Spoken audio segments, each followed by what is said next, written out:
ஆண்டவருக்கு முன்னால் போகிறோம், ஒரு சந்தோஷமாக நல்ல உடை உடுத்தி போய் கர்த்தரை ஆராதிக்க போகிறோம். ஆண்டவர் சந்தோஷப்படுவார். என் பிள்ளைங்க நல்ல உடை உடுத்தி அழகாக வந்து என்னை ஆராதிக்கட்டும். ஆண்டவர் வந்து அங்கே கந்த துணியில் தானே நான் பொதிஞ்சாங்க, நீ எதுக்கு பட்டு சேலை உடுத்திட்டு வர்ற அப்படின்னு கேட்க மாட்டார். நீ பட்டு சேலை உடுக்கிறதுக்கு தான் நான் கந்தை துணி அணிஞ்சேன், நல்லா உடுத்திக்க.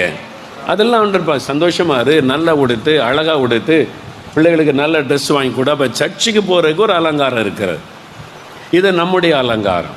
ஆனால் ஆண்டவர் என்ன அலங்காரம் எதிர்பார்க்குறாரு? நீ என்ன வேணாலும் அலங்காரம் பண்ணிக்க, பரிசுத்தம் மட்டும் இல்லைன்னா நீ பட்டு சேலை உடுத்தி பிரயோஜனம் கிடையாது. பரிசுத்தம் உனக்குள்ள இல்லைன்னா நீ வெள்ளை சேலை கட்டி பிரயோஜனம் கிடையாது. பரிசுத்தம் உனக்குள்ள இல்லைன்னா சர்ச்சுக்கு நீ புது ட்ரெஸ் போட்டு வந்து பிரயோஜனம் கிடையாது.